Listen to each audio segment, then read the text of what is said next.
Everybody, welcome back. My name's Judi and you're watching Running So and So in Stitches Daily Day 3. Hope you're okay. Are we all doing well? Thank you so much for all the love and comments on the first 2 days. Day 2 went up this morning a little bit late because I've got my little grandson here and his mum's here now. So, when Hannah turned up, I popped on the sewing machine because it's going to be a bit of a slow day for the sewing, because we've got a family party and then I've got Ollie this evening. But I might get some sewing because when Ollie's in bed I'll get some sewing done then because his mum and dad are going out. So I've put the Ashton top on. So if you remember last night I was looking at the sides thinking, oh, this is going to be a bit big. So what I've done is I've given it a massive great big seam. I've given it about 3.5 centimetres, which will be like 1 inch, 1.5 inches, and I still need to do something here because underneath the armpit. So I'm going to, and I've used the machine basting, and because I'm doing French seams, it's actually the right way out. So if you're ever doing fitting, you should always fit with the seams on the outside because then you can see where you're taking it in. So here under the armpit, I feel it's actually a bit big here. Hannah, are you able to come out and just pull the seam out here for me so everybody can see? Just pull the seam out.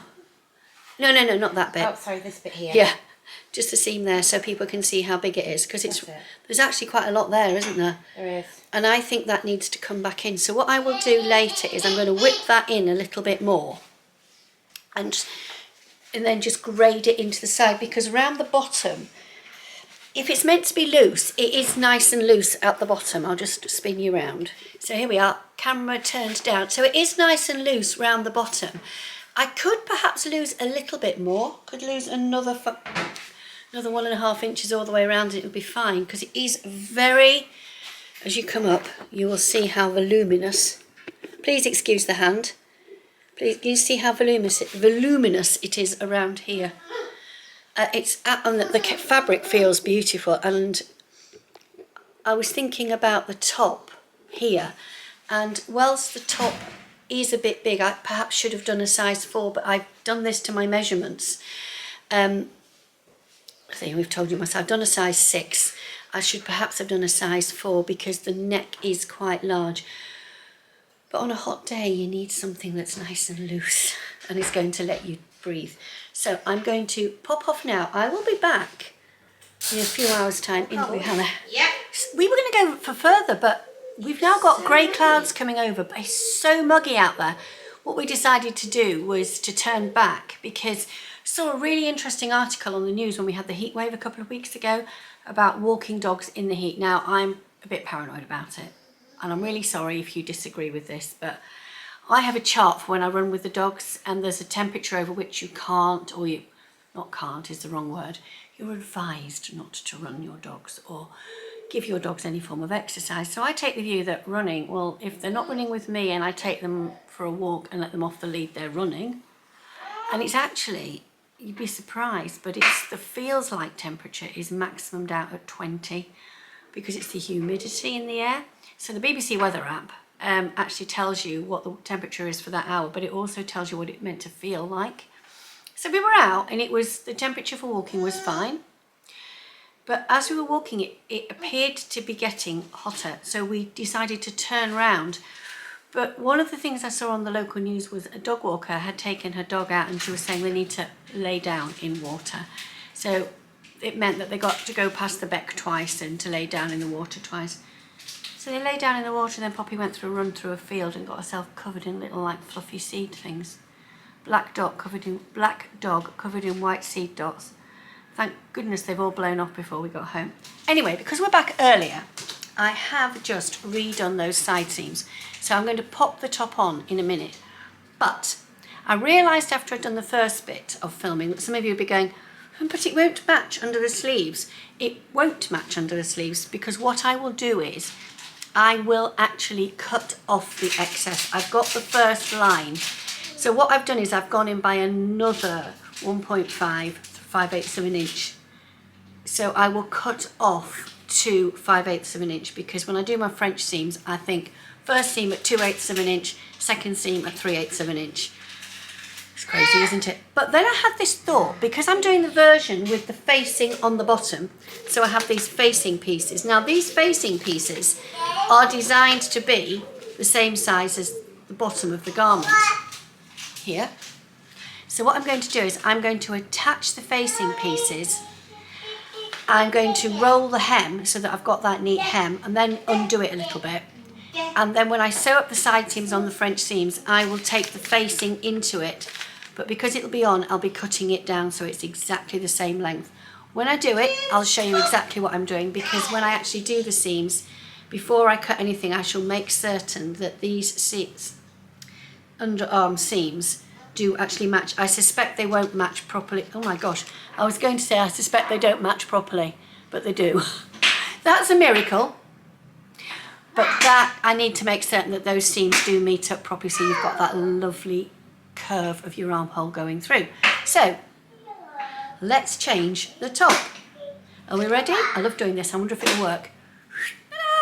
Now, I think this is a lot better. What do you think, Han? Yeah. You're going to come and have a quick look? Yes, I will do. Right, just can you pull it out again, because Han's still here. It's quite a deep armhole, and I have lifted it slightly. Moving my tea before George. I can tell you, just while Hannah's coming over, the pattern matching has worked, and I'll show you that later. Oh, That's so much better. So I've actually taken 4.5 centimetres off each side, and I've actually done it all the way down. And actually, it's fine. I'm loving the idea. I'm absolutely, this fabric just feels so beautiful on. So I've actually taken it off all the way down. Ooh, I'm quite pleased with that. So next job is going to be to mark the new seam allowance. I'll use some tailor's chalk for that. I will mark that. But when I do it later on today, what I'll do is I'll come back on and I will show you what I'm doing. But now we're going to go to board.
Back from boys and the family party and the lovely lunch out with Hannah and George. It was absolutely wonderful.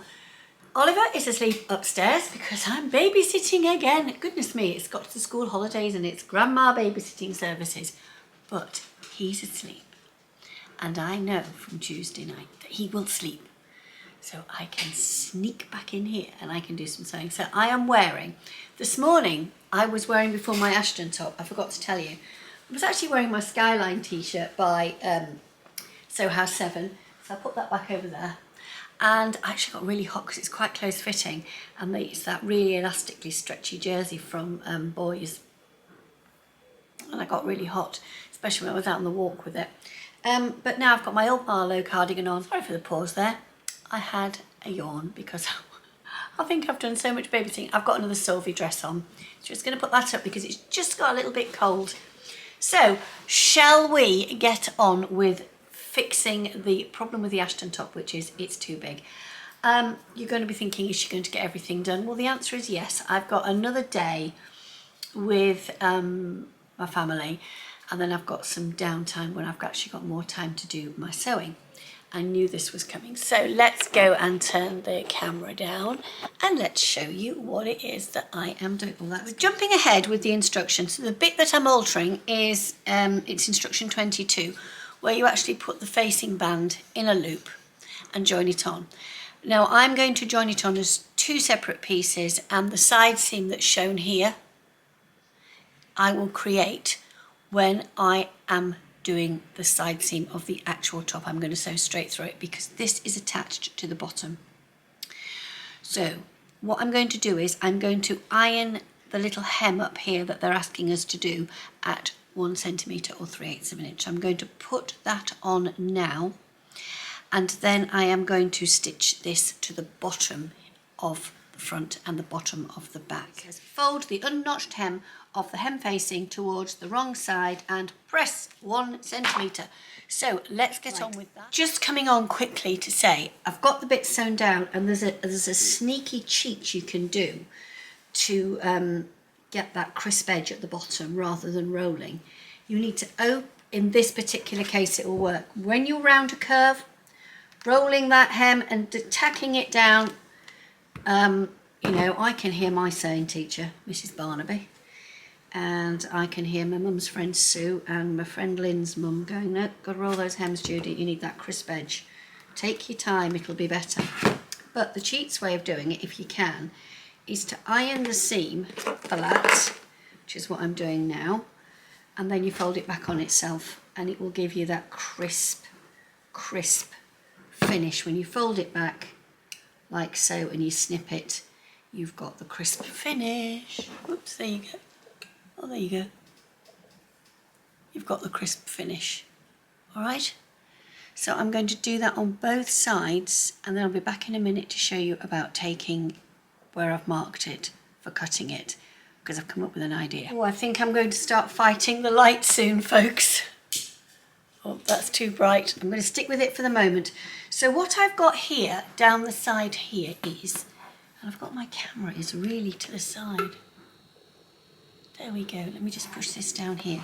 So what I've got here, I have got the line down here.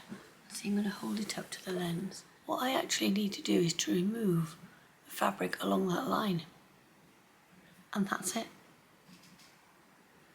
That is what I need to move. Now, if I just pull the camera back and show you the bottom here. Hold on, I don't need to put my camera hand inside. There we go. Can you see the bottom here?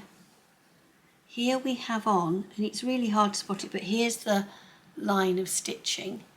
So I have pinned here, and all I'm going to do is taking my ruler. So 5 add 5 is 10, so I need 10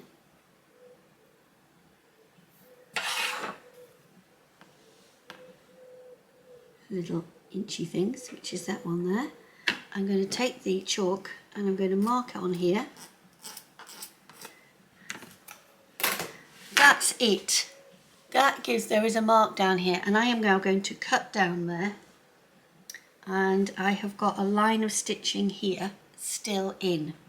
So I am going to get my scissors and I am going to cut down. Before I do,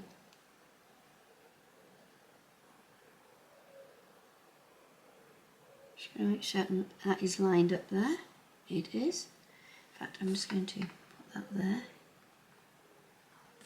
I'm going to cut down this side, and then I will cut down the other side.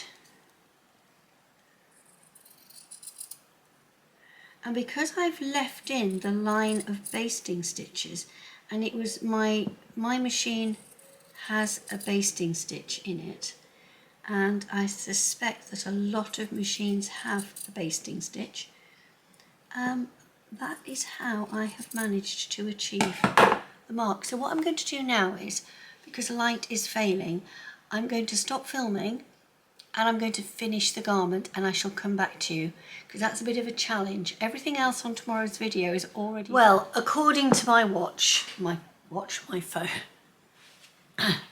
according to my phone, we have hit sunset, and at sunset I think I can't record with the daylight anymore. So what I'm going to do is I'm going to tell you where I'm up to. I've had to nip up and just check the grandson as well. So I'm doing really well. So what I'm doing now is I'm matching up the stripes, and I'm holding it up to the light to make certain that where I'm going to stitch across here, that the stripes are one on top of the other, and I'm putting a pin in perpendicular to the seam like that. But it's going through the actual stripe to make certain the stripes are horizontal. So there you go, that's what I'm going to do now in a minute, and once I've done those side seams it is just a question of turning back up the hem at the bottom. It'll be flipping it back up, ironing it flat, and then doing that line of top stitchings to secure the hem in place. At that point I'll have to decide if I'm top stitching at the bottom for the hem, would it be worth doing some top stitching, a double line of top stitching at the bottom? Should I top stitch around the arms? Should I top stitch around the neck? I'm not quite certain yet. It depends what it looks like doing it in line with the pattern, because the pattern is just suggesting that I do a single line of top stitching. Oh, it is suggesting we top stitch around the armholes. So we'll do that. So yes, perhaps I will. It is suggesting we top stitch around there, and around there we've just got the one, but I might do one at the bottom as well. Once you start top stitching, it's the sort of thing you want to just keep going, and you do more and more and more because you think, oh, doesn't it look lovely? So that will be the first job tomorrow, and then it'll be straight onto the Winslow culottes. Tomorrow I've got a special treat for you. I'm going to a car boot sale. I've not been to a car boot sale for ages. No Castle Howard tomorrow because my son and daughter-in-law and grandson are here. Tristan is busy working with the York Proms tomorrow in Museum Gardens in the centre of York. He's orchestral managing the symphony orchestra that's playing. So they brought 2 cars over, and Rachel and I are going to spend the day together, which will be absolutely wonderful. Castle Howard has got lots of staff in it, so I had a word with the team and they said it's absolutely fine, don't come in tomorrow. So I'm having a bit of a day off. So the sewing is going really slowly. I've had to grab the minutes I can today, and the light is failing and I can feel my eyes going. But I want to enjoy my sewing, and rushing to get it done quickly, it's not me. So I'm going to say good night for now, and I will see you all again tomorrow for day 4. And see you then. Take care. Bye bye.